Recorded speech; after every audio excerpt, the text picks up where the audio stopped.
Are you living a life you'll remember? For me, regret is a terrible emotion.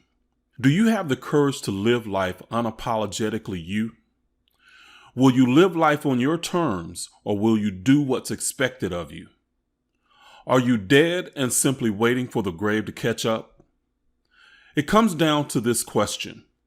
Are you simply accumulating and hoarding information about Kemetic Science like a librarian would do? Or are you making hypotheses about the life you're living and executing changes based on observation and the results as a true scientist would do? The definition of insanity is doing the same things you did yesterday and expecting different results. If that's your life, then you're just accumulating knowledge. You'll be one that will live with regrets.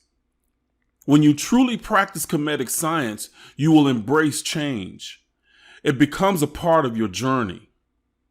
You won't sit on the sideline hoping for a rescue. Be bold. Live life in a way that when you exit, your first words in your life soul review are, "Woo, what a ride." Thank you for watching. Please subscribe, like, and share with anyone that will be consciously elevated and vibrationally uplifted by this.